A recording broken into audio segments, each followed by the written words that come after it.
الوضوء من القبلة. وبه قال حدثنا قتيبة وهناد وأبو كريب وأحمد بن منيع ومحمود بن غيلان وأبو عمار قالوا حدثنا وكيع عن الأعمش عن حبيب بن أبي ثابت عن عروة عن عائشة رضي الله تعالى عنها وعنهم أن النبي صلى الله عليه وسلم قبل بعض نسائه ثم خرج إلى الصلاة ولم يتوضأ.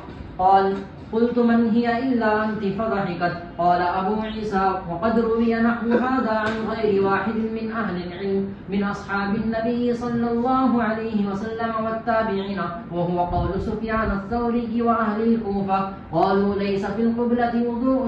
وقال مالك بن أنس والأوزاعي والشافعي وأحمد وإسحاق رحمهم الله تعالى في القبلة وضوء وهو قول غير واحد من أهل العلم من أصحاب النبي صلى الله عليه وسلم والتابعين.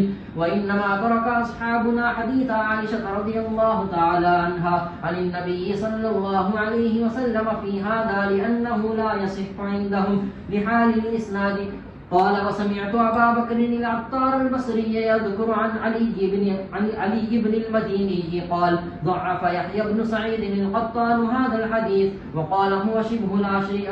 قال وسمعت محمد بن إسماعيل يضعف هذا الحديث وقال حبيب بن أبي ثابت لم يسمع من عروة. وقد روي عن إبراهيم التيمي عن عائشة رضي الله عنها أن النبي صلى الله عليه وسلم قبلها ولم يتوضأ وهذا لا يصح أيضا. ولا نعرف لإبراهيم التيمي سماعا من عائشة رضي الله عنها وليس يصح عن النبي صلى الله عليه وسلم في هذا الباب شيء.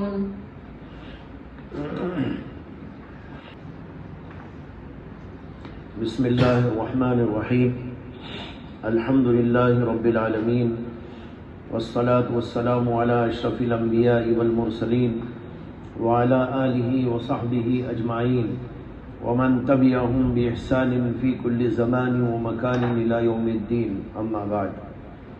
باب ما جاء في ترك الوضوء من القبلة.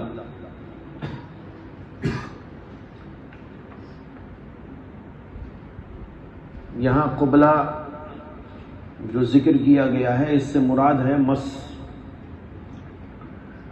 عورت کو مس کرنے سے وضو واجب ہو جاتا ہے کہ نہیں، یہ ہے اصل مسئلہ جس کے لیے باب قائم کیا گیا ہے. قبلہ مقصود نہیں ہے یعنی بوسہ لینا، بلکہ مراد ہے مطلق مس، چاہے کہیں بھی ہو، ہاتھ لگ جائے، پیر لگ جائے یا کچھ اور. اگر عورت کو کوئی بوسہ لے لے یا اس کو چھو دے تو اس سے وضو باقی رہے گا یا ٹوٹ جائے گا، یہ مسئلہ مقصود ہے اس باب سے. یہ مسئلہ اختلافی ہے اور امام ترمذی رحمۃ اللہ علیہ نے یہاں پر باب قائم کیا ہے ترک وضو من القبلہ کا. اور جو لوگ قبلہ سے یا مس سے وضو کو واجب قرار دیتے ہیں ان کے لیے کوئی باب قائم نہیں کیا. یہ عجیب بات ہے. حالانکہ عام طور پر اختلافی مسائل جہاں ہوتے ہیں تو وہاں امام ترمذی دونوں کے نقطہ نظر کے مطابق باب قائم کرتے ہیں. جیسے اوپر بھی ابھی آپ نے دیکھا کہ وہاں بھی دو باب آئے مس ذکر کے بارے میں. مس ذکر سے وضو ہے اور ایک ترک وضو مس ذکر. لیکن یہاں امام ترمذی نے ایک ہی ایک باب قائم کیا ہے، وہ ہے باب ترک الوضوء من القبلہ، قبلے سے ترک وضو کا بیان. جبکہ ایک بہت بڑی جماعت علماء کی وہ بھی ہے جو یہ کہتی ہے کہ قبلہ یا عورت کو مس کر دینے سے وضو واجب ہوتا ہے، لیکن امام ترمذی نے ان کے لیے کوئی باب قائم نہیں کیا. اور جو باب یہاں قائم کیا ہے اس کے اندر ایک حدیث حضرت عائشہ صدیقہ رضی اللہ عنہا کی ذکر کی ہے، لیکن امام ترمذی نے اس حدیث کو ضعیف قرار دیا ہے. جس کے اندر آتا ہے کہ حضرت عائشہ صدیقہ رضی اللہ تعالی عنہا نے فرمایا کہ اللہ کے نبی علیہ الصلاۃ والسلام اپنی ازواج میں سے بعض کا بوسہ لیتے تھے اور بغیر وضو کے نماز کے لیے تشریف لے جاتے تھے۔ اس سے ان لوگوں کا استدلال ہے جو کہتے ہیں کہ عورت کو چھونے سے، اس کو بوسہ لے لینے سے وضو واجب نہیں ہوتا، وضو نہیں ٹوٹتا، لیکن اس حدیث کو امام ترمذی نے ضعیف قرار دیا، اور جو دوسرا نقطہ نظر تھا اس کے لیے کوئی باب ہی قائم نہیں کیا۔ تب اس سے آپ کیا سمجھیں گے؟ یعنی جو یہ کہتے ہیں کہ وضو واجب ہوتا ہے ان کا کوئی باب نہیں، ان کی کوئی دلیل نہیں، اور جو یہ کہتے ہیں کہ وضو واجب ہوتا ہے، واجب نہیں ہوتا، ان کے لیے باب تو قائم کیا لیکن اس کے اندر لائی جانے والی حدیث کو ضعیف قرار دیا۔ بہرحال یہ مسئلہ اختلافی ہے۔ اس میں سب سے پہلے تو ائمہ کے مسالک سمجھیں۔ اس کے اندر 4 مسلک ہیں۔ نمبر 1 حنفیہ کا مسلک، جو یہ کہتے ہیں کہ مس امرأت سے وضو نہیں ٹوٹتا، یعنی مس مرأت ناقض وضو نہیں ہے، الا یہ کہ یہ مس مباشرت فاحشہ کے ساتھ میں ہو تو اس صورت میں وہ ناقض ہوگا۔ نمبر 2 امام شافعی رحمت اللہ علیہ کے نزدیک اجنبی عورت کا مس مطلقاً ناقض وضو ہے، خواہ شہوت کے ساتھ ہو یا بغیر شہوت، اور عورت اگر محرم ہو یا نابالغہ ہو تو اس کے مس کے سلسلے میں ان کے 2 قول ہیں۔ ایک قول یہ ہے کہ اس سے وضو ٹوٹ جاتا ہے، اور دوسرا قول یہ ہے کہ اس سے وضو نہیں ٹوٹتا۔ امام شافعی کے مسلک میں اسی دوسرے قول کو ترجیح، تو حاصل ان کے مسلک کا یہ ہوا کہ اجنبی عورت کو چھونے سے مطلقاً وضو ٹوٹ جاتا ہے، لیکن محرم عورت ہو یا نابالغ تو اس صورت میں 2 قول ہیں، ایک نقض کا، ایک عدم نقض کا۔ عدم نقض پر ان کے ہاں فتویٰ دیا جاتا ہے، اور نقض وضو جس صورت میں ان کے ہاں ہوتا ہے جیسے اجنبی عورت کو چھونے سے، تو ان کے نزدیک صرف ایک شرط ہے، وہ یہ ہے کہ مس بلا حائل ہونا چاہیے۔ اگر حائل موجود ہے، جیسے کپڑے کے اوپر سے لگ گئے، تو اس سے وضو نہیں ٹوٹے گا،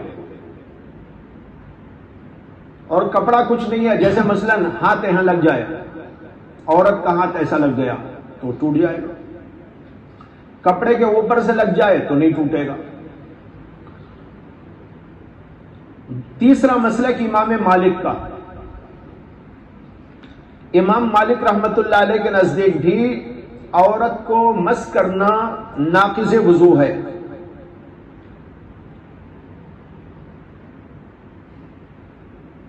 لیکن ان کے ہاں 3 شرطیں ہیں۔ ایک یہ ہے کہ وہ عورت بالغہ ہو، دوسرے اجنبی ہو یعنی محرم نہ ہو، اور تیسرے مس بالشہوت ہو۔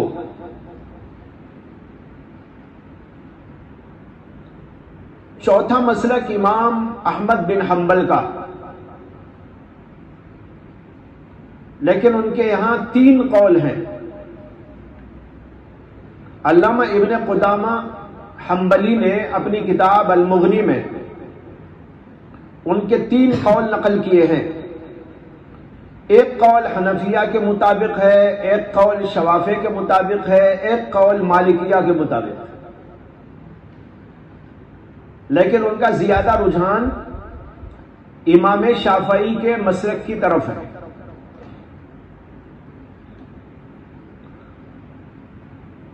تو اس سے آپ کو اندازہ ہوا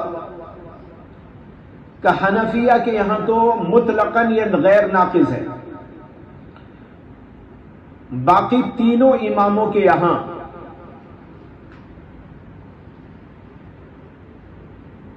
اگرچہ اقوال مختلف ہیں، لیکن فی الجملہ یہ بات ہے کہ عورت کا مس ان کے یہاں ناقض وضو ہے۔ شرائط الگ الگ ہیں، وہ الگ الگ آپ کو بیان کر دیے گئے۔ اب یہ دیکھنا ہے کہ دلائل کیا ہیں۔ جو حضرات اس بات کے قائل ہیں کہ عورت کو چھونے سے وضو ٹوٹ جاتا ہے، ان کے پاس کوئی حدیث موجود نہیں۔ غالباً یہی وجہ ہے کہ امام ترمذی کوئی باب ہی نہیں قائم کر سکے۔ اسے کہ باب قائم کرتے تو کیا حدیث لاتے جب کوئی حدیث ہی نہیں ہے اس بارے میں۔ ہاں، ان حضرات کا استدلال قرآن کریم کی ایک آیت سے ہے، وَإِن كُنتُم مَّرْضَىٰ أَوْ عَلَىٰ سَفَرٍ أَوْ جَاءَ أَحَدٌ مِّنكُم مِّنَ الْغَائِطِ أَوْ لَامَسْتُمُ النِّسَاءَ فَلَمْ تَجِدُوا مَاءً فَتَيَمَّمُوا صَعِيدًا طَيِّبًا فَامْسَحُوا بِوُجُوهِكُمْ وَأَيْدِيكُمْ۔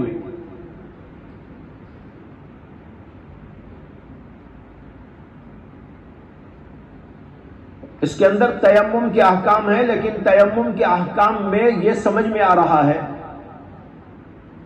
کہ نواقض وضو کیا ہیں۔ اللہ نے کہا وَإِن كُنتُم مَّرْضَىٰ، اگر تم مریض ہو، أَوْ عَلَىٰ سَفَرٍ یا سفر پر ہو، أَوْ جَاءَ أَحَدٌ مِّنكُم مِّنَ الْغَائِطِ یا تم میں سے کوئی بیت الخلاء جا کے آئے، أَوْ لَامَسْتُمُ النِّسَاء یا عورتوں کو چھوئے، فَلَمْ تَجِدُوا مَاءً اور پانی نہ پائے، فَتَيَمَّمُوا تو تیمم کرو۔ اس سے معلوم ہوا کہ اگر پانی ملے تو وضو کرو، اگر پانی ملے تو وضو کرو، پانی نہ ملے تو تیمم کرو۔ اب اس کے اندر دو باتیں ہیں، جاء احد منکم من الغائط، بیت الخلاء جا کے آنا، دوسرے لامستم النساء، عورتوں کو چھونا۔ یہ دو کا ذکر کر کے اللہ نے کہا ہے کہ اگر پانی نہ ملے تیمم کرو، معلوم ہوا پانی ملے تو وضو کرنا ہے۔ اس سے استدلال کرتے ہیں یہ حضرات اور کہتے ہیں کہ لمس یہاں مس بالید کے معنی میں ہے، ہاتھ سے چھونے کے معنی میں، اور اس کی دلیل میں یہ حضرات امام کسائی اور امام حمزہ کی قرأت کو لیتے ہیں۔ امام حمزہ نے اور امام کسائی نے اس آیت کو یوں پڑھا ہے، او جاء احد منکم من الغائط او لمستم النساء، او لمستم النساء، لامستم نہیں لمستم پڑھا۔ اور ایک قرأت دوسری قرأت کی تفسیر کرتی ہے، لہذا اس قرأت نے اس قرأت کی تفسیر کر دی، اور لفظ لمس مس بالید ہی کے معنی میں استعمال ہوتا ہے۔ لمس مس بالید ہی کے معنی میں استعمال ہوتا ہے۔ اس سے ان حضرات نے یہ استدلال کیا ہے کہ اگر کوئی عورت کو چھو لے تو اس کا وضو ٹوٹ جائے گا اور اسے وضو واجب، اس کے اوپر وضو واجب ہوگا، اور پانی نہ ملے تو تیمم واجب ہوگا۔ اور پھر ان حضرات نے حضرت عبداللہ بن مسعود اور عبداللہ بن عمر کے کچھ آثار سے بھی استدلال کیا ہے جن میں یہی بات فرمائی گئی۔ یہ تو ان حضرات کی دلیل ہے۔ یہی ایک دلیل ہے جس کو یہ حضرات پیش کرتے ہیں.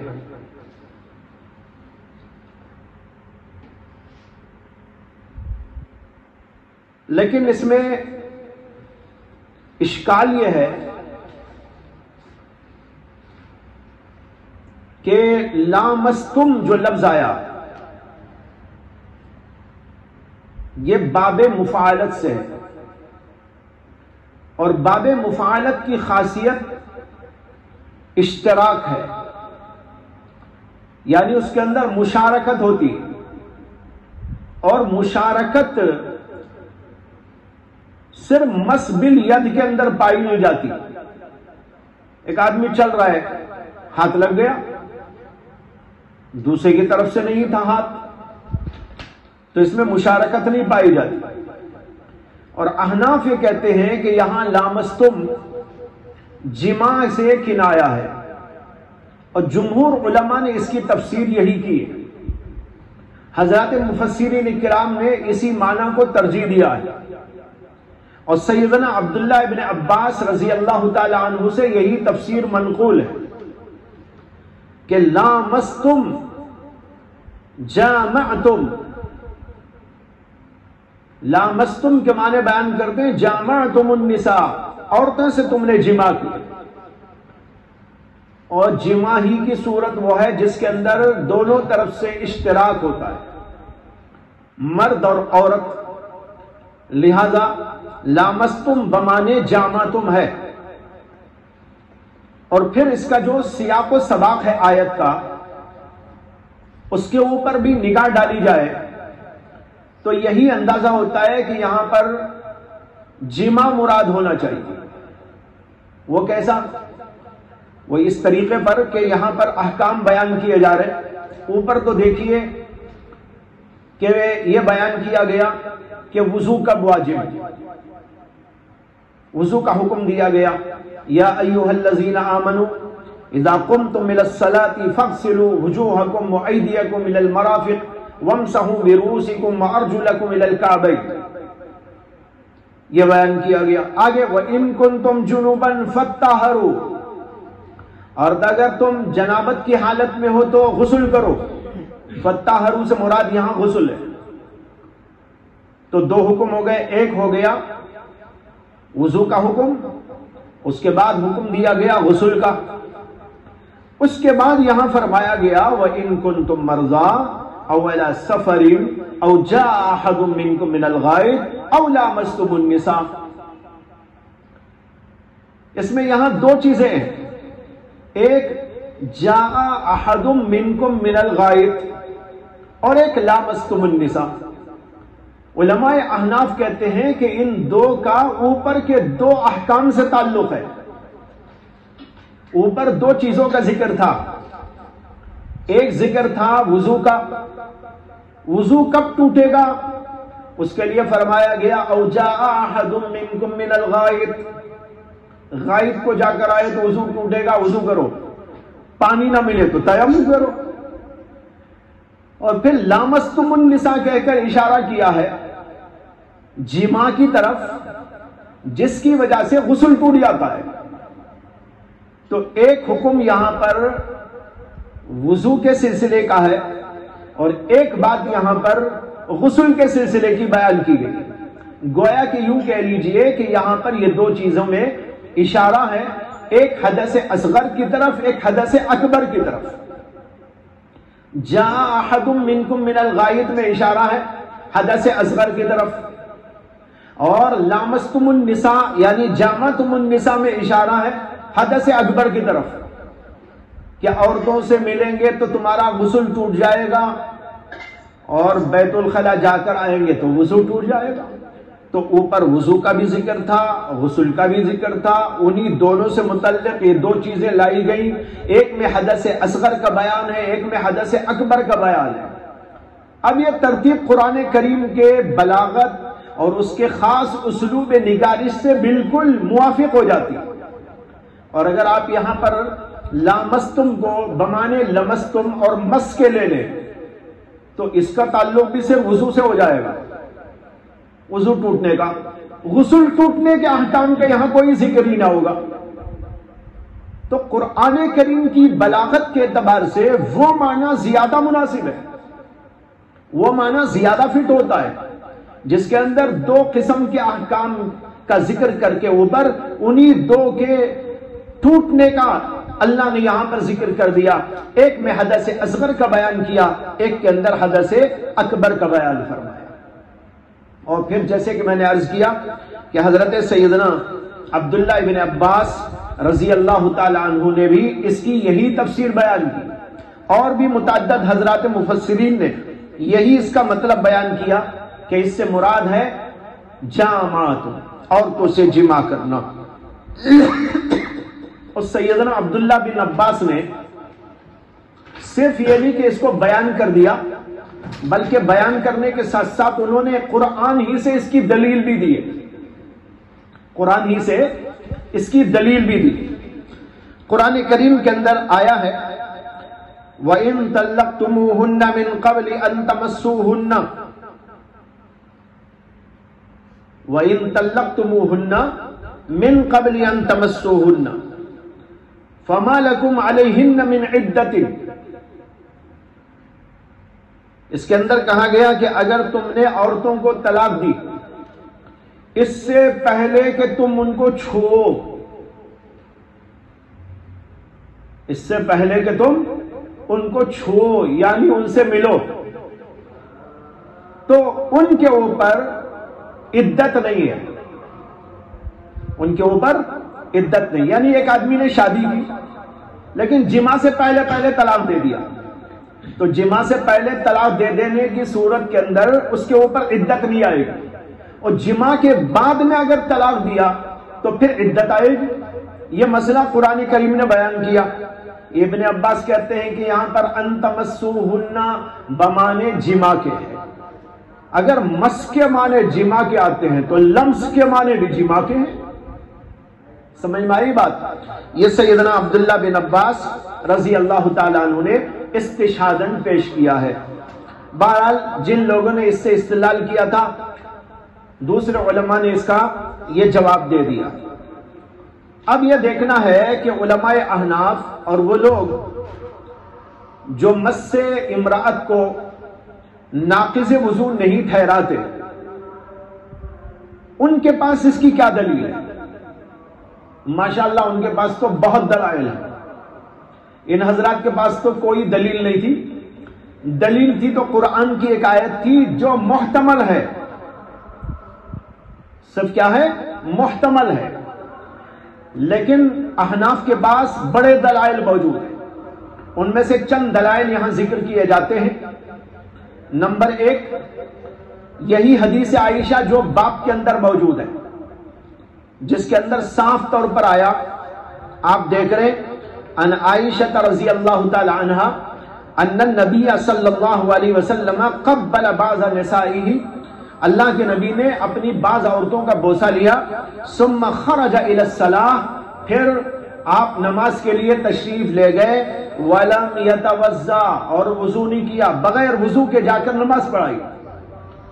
قال، راوی کہتے ہیں، راوی سے مراد ہے حضرت عروہ جو حضرت عائشہ صدیقہ رضی اللہ تعالی عنہ کے بھانجے بھی ہوتے ہیں، شاگرد بھی، سگے بھانجے، حضرت عروہ ابن زبیر، عبداللہ بن زبیر انہی کے بھائی، عروہ ابن زبیر رضی اللہ عنہ حضرت زبیر ابن عوام کے بیٹے اور حضرت اسماء بنت ابی بکر کے بیٹے ہیں۔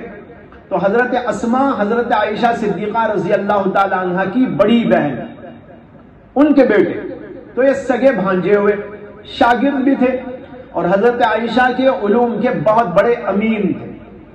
وہ کہتے ہیں میں نے کہا قلت من ہی الا انتی، وہ عورت جس کا آپ ذکر کر رہی ہیں کہ اللہ کے نبی بوسہ لے کر نماز پڑھانے بغیر وضو جاتے تھے، وہ آپ کے سوا کون ہو سکتی ہے؟ وہ بھانجے تھے اور بے تکلف بھانجے تھے، اس لیے انہوں نے بے تکلفی میں یہ عرض کر دیا اپنی خالہ سے، من ہی الا انتی، وہ آپ کے سوا کون ہو سکتی ہے؟ کہتے ہیں فضاحکت، تو یہ سن کر حضرت عائشہ ہنسی اور خاموش ہو گئی۔ یہ حدیث ہے۔ اس حدیث سے علماء احناف نے استدلال کیا کہ عورت کو چھونے سے بوسہ لے لینے سے وضو نہیں ٹوٹتا۔ دیکھو اللہ کے نبی علیہ الصلوۃ والسلام نے بوسہ لیا لیکن وضو کیے بغیر آپ نے نماز پڑھی۔ نمبر 2، یہ اس حدیث کے اوپر بہت لمبا کلام ہے اور شاید آج موقع نہیں ملے گا، کل عرض کروں گا۔ امام ترمذی نے اس حدیث کو ضعیف قرار دیا ہے اور ہم اس بات کی کوشش کریں گے کہ آپ کو یہ بتائیں کہ یہ صحیح حدیث ہے۔ بڑا لمبا ٹف معاملہ ہے، امام ترمذی سے مقابلہ کرنا ہے، تو بہرحال وہ بحث آئے گی اور اس کے دلائل آپ کو سنائے جائیں گے۔ دوسری حدیث بخاری اور مسلم میں ہے اور وہ بھی حضرت عائشہ صدیقہ رضی اللہ تعالی عنہا سے ہے، جس کا خلاصہ یہ ہے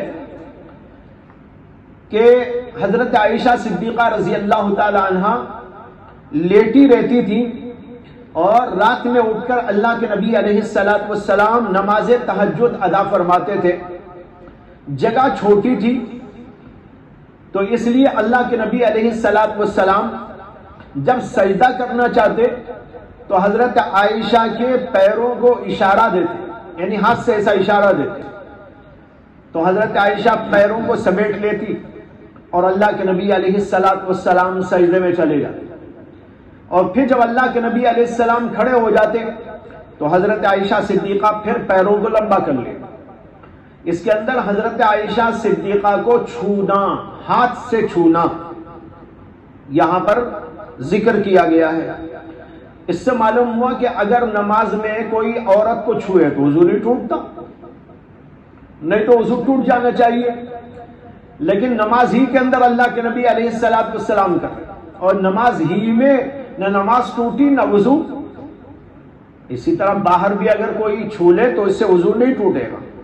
تیسری روایت نسائی شریف میں حضرت عائشہ ہی کی حدیث ہے، انہوں نے کہا ان کان رسول اللہ صلی اللہ علیہ وسلم لیصلی،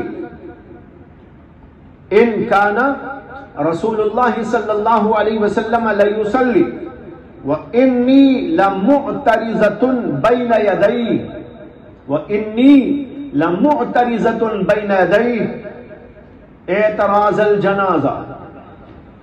کہتی ہیں اللہ کے نبی علیہ الصلوۃ والسلام نماز پڑھا کرتے تھے اور میں اللہ کے نبی علیہ الصلوۃ والسلام کے سامنے ایسا پڑی رہتی تھی جیسے جنازہ، یعنی سامنے جنازے کی طرح، جنازہ سامنے ہوتا نا۔ کہتے ہیں حتی اذا اراد ان یوتر مسنی برجلہ، یہاں تک کہ جب اللہ کے نبی علیہ الصلوۃ والسلام نماز پڑھنا چاہتے ہیں، یہاں وطر کے معنی وطر وہ وطر نہیں ہے، وطر کی بحث آئے گی تو آپ کو سمجھائیں گے کہ وطر کے کیا معنی ہوتے ہیں۔ تو کہتے ہیں مسنی برجلہ، تو آپ اپنے پیروں سے اشارہ کرتے، پیروں سے سب اشارہ کرتے، حضرت عائشہ اپنے پیر اٹھا لیتی۔ وہی روایت اوپر والی ہے، دوسرے طریق سے آئی۔ اور لیجئے حضرت عائشہ صدیقہ کی ایک روایت ہے مسلم کے اندر،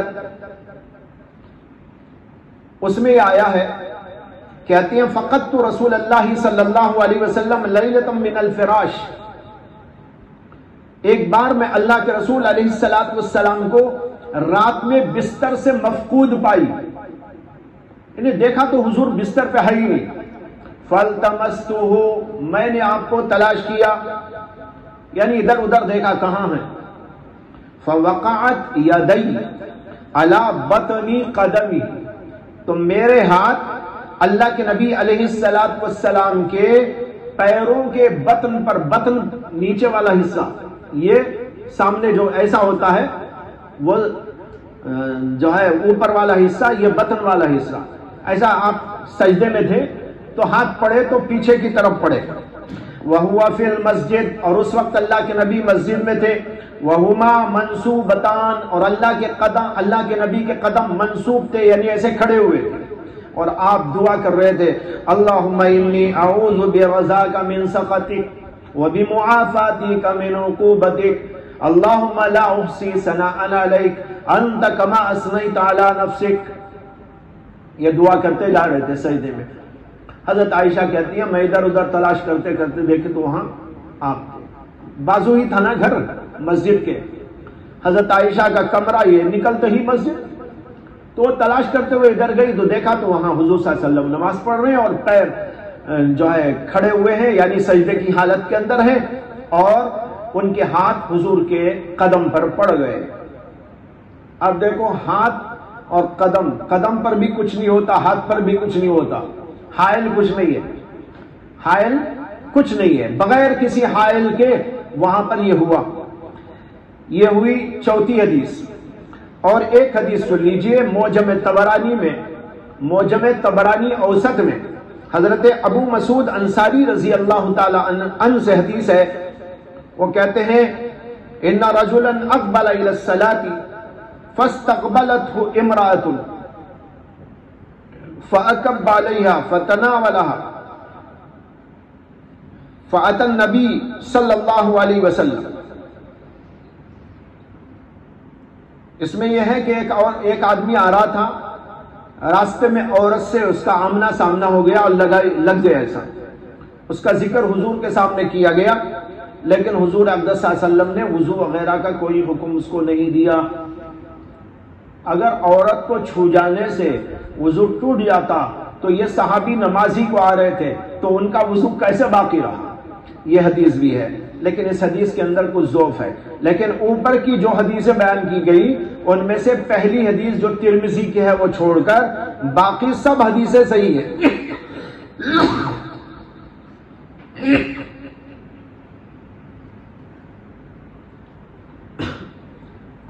اور اسی طرح کی حدیث حضرت ام سلمہ سے بھی آئی۔ معجم طبرانی اوسطی میں حضرت ام سلمہ رضی اللہ تعالی عنہا فرماتی ہیں کان رسول اللہ صلی اللہ علیہ وسلم یقبل ثم یخرج الى الصلاة ولا یحدث وضوءا۔ اللہ کے نبی علیہ السلام اپنی بیویوں کا بوسہ لیتے اور پھر اس کے بعد نماز کو جاتے اور نیا وضو نہیں کرتے تھے، ولم یحدث وضوءا، نیا وضو نہیں کرتے تھے۔ یہ ساری احادیث اور اس کے علاوہ بھی بعض اور احادیث ہیں جو ساری کی ساری اس بات کو بتا رہی ہے کہ عورت کا مس ناقض وضو نہیں ہے۔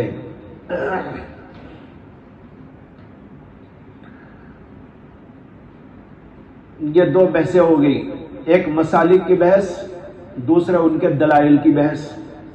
اب اس کے بعد جو بحث ہے وہ یہ ہے کہ حضرت عائشہ صدیقہ رضی اللہ تعالی عنہ کی جو حدیث ہے جس کو امام ترمذی نے بیان کیا ہے اس کا کیا حکم؟ امام ترمذی اس کے بارے میں فرما رہے، کتاب میں دیکھیے، قال ابو عیسیٰ وقد روی نحو هذا عن غیر واحد من اہل العلم من اصحاب النبی صلی اللہ علیہ وسلم متابعین وهو قول سفیان الثوری واہل الکوفہ قالوا لیس فی القبلۃ وضوء۔ بہت سارے اہل علم صحابہ و تابعین کا یہی قول جو اس حدیث سے معلوم ہو رہا ہے کہ قبلہ سے یا عورت کو مس کرنے سے وضو واجب نہیں، یہی قول سفیان ثوری اور اہل کوفہ کا ہے، یعنی علماء احناف کا۔ یہ لوگ کہتے ہیں لیس فی القبلۃ وضوء۔ وقال مالک بن انس والاوزاعی والشافعی واحمد واسحاق، اور امام مالک، اوزاعی، شافعی، احمد اور اسحاق نے کہا فی القبلۃ وضوء، بوسہ لے لینے یا عورت کو چھو لینے سے وضو واجب ہو جاتا ہے۔ وهو قول غیر واحد من اہل العلم من اصحاب النبی صلی اللہ علیہ وسلم والتابعین، یہ بھی بہت سارے اہل علم صحابہ و تابعین کا قول ہے۔ یعنی ایک صحابہ و تابعین کی جماعت ادھر ہے تو دوسری صحابہ و تابعین کی جماعت ادھر ہے۔ اب آگے کہتے ہیں وَإِنَّمَا تَرَكَ أَصْحَابُنَا حدیث عائشہ عن النبی صلی اللہ علیہ وسلم فی هذا لِأَنَّهُ لَا يَصِحُّ عِنْدَهُمْ لِحَالِ الْإِسْنَادِ۔ اب سوال پیدا ہوا کہ جو حضرات یہ کہتے ہیں کہ قبلہ میں وضو ہے تو انہوں نے اس حدیث کو کیوں چھوڑ دیا؟ حضرت عائشہ والی حدیث کہہ رہے وَإِنَّمَا تَرَكَ أَصْحَابُنَا، ہمارے اصحاب نے حضرت عائشہ کی حدیث کو اس لیے چھوڑ دیا لِأَنَّهُ لَا يَصِحُّ عِنْدَهُمْ اس لیے کہ حدیث ان کے نزدیک صحیح نہیں ہے، لحال الاسناد، اس کے سند کی حالت کی وجہ سے، اس کی سند کی حالت ایسی ہے کہ اس کی وجہ سے یہ حدیث صحیح نہیں ہے۔ لیکن بھائی یہ حدیث صحیح نہ ہو تو بخاری و مسلم کی جو حدیثیں بیان کی گئی وہ کیا؟ میں نے تو کئی حدیثیں بیان کی، بخاری کی، ترمذی کی، نسائی کی، اور یہ حدیثیں اور کتابوں میں بھی ہیں۔ میں نے تو ایک ایک حوالہ دیا، پورے حوالہ تو نہیں دیا، ان میں سے ہر حدیث کے کئی جگہ پر آپ کو حوالے ملے اور صحیح درجے کی حدیثیں ہیں۔ اور پھر جو حدیث میں نے آخر میں بیان کی تھی حضرت عائشہ کی، جس میں ہے کہ انہوں نے حضور کو مفقود پایا مسجد میں، اب وہاں پر ہاتھ جو رکھا تو بغیر کسی حائل کے ہونا تو خود ہی سمجھ میں آ رہا ہے، تو معلوم ہوا کہ ساری حدیثیں ہیں۔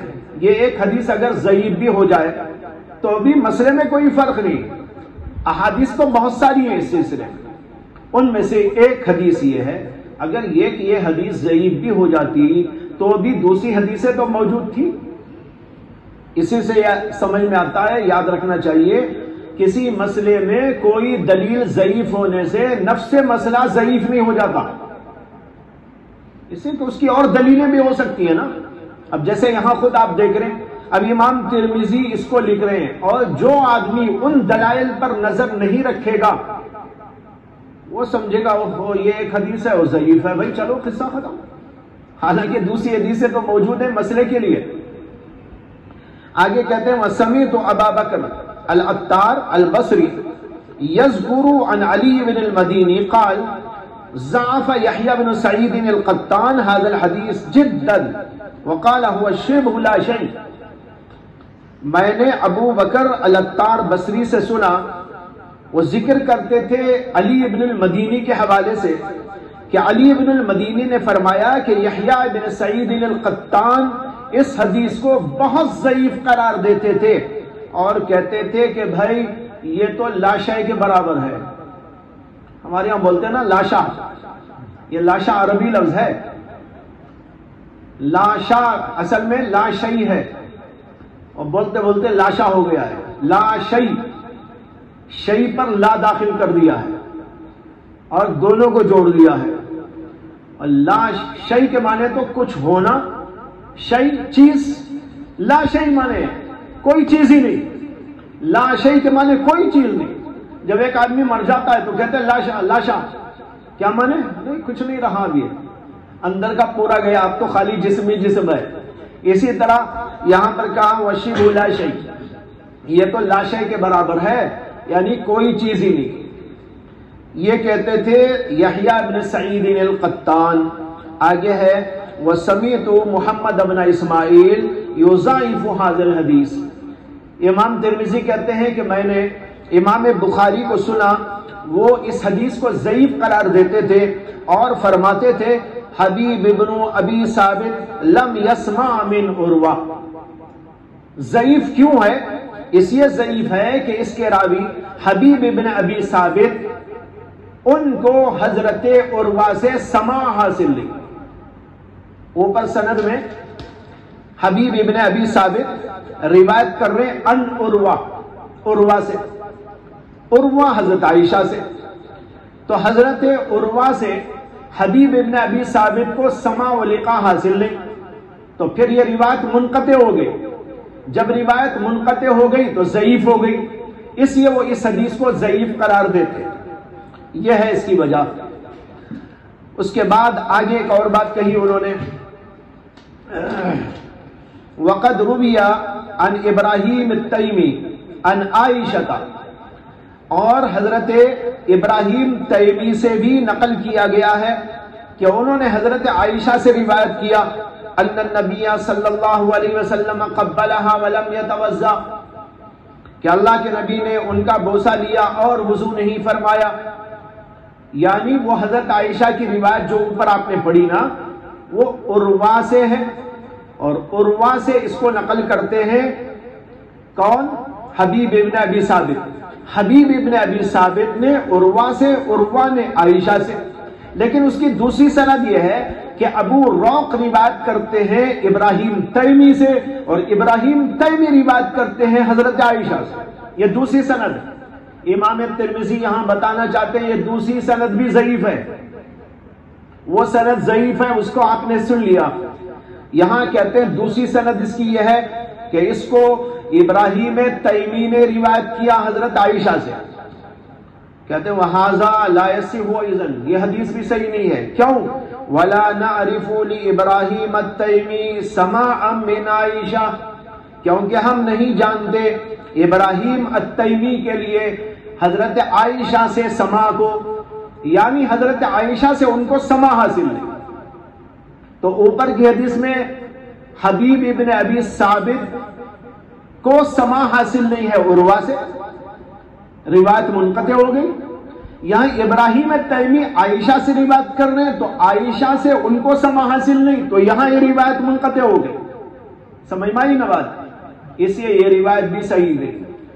اس طرح دو طریق سے روایت آئی تھی اور دونوں طریقوں کو امام ترمذی رحمۃ اللہ علیہ نے ضعیف قرار دے دیا. لیکن ایک تو یہ ہے جیسے میں نے عرض کیا کہ روایتیں تو اور بھی ہیں، یہ ضعیف ہو بھی جائے تب بھی ہمارے مسئلے پر کوئی اثر اس کا نہیں پڑتا. لیکن صحیح بات یہ ہے کہ حدیث ضعیف بھی نہیں. اس کو میں انشاءاللہ کل آپ کے سامنے عرض کروں گا کہ کیوں ضعیف نہیں ہے اور اس کے کیا جوابات ہیں جو اشکالات یہاں پر کیے گئے. یہ ابراہیم تیمی یہ تابعین میں سے ہیں، بہت بڑے آدمی تھے، بڑے متقی، بڑے عالم، بہت بڑے فاضل. ان کا ایک عجیب و غریب قصہ تاریخ میں لکھا ہے، وہ یاد آ گیا. ایسا واقعہ تو تاریخ میں آپ نے کہیں نہ سنا ہوگا نہ پڑھا ہوگا. انہی کے زمانے میں ابراہیم نخعی بھی تھے. ابراہیم نخعی وہ بھی تابعین میں سے ہیں، اکابر تابعین میں سے، یہ بھی تابعین میں سے ہیں، دونوں ایک ہی زمانے. اس زمانے میں حجاج بن یوسف کی طرف سے کسی وجہ سے ابراہیم نخعی رحمت اللہ علیہ کے خلاف وارنٹ جاری ہو گیا تھا اور ان کو پکڑ لینے اور ان کو قید میں ڈالنے کا حکم دے دیا تھا. اس نے بڑا جلاد تھا.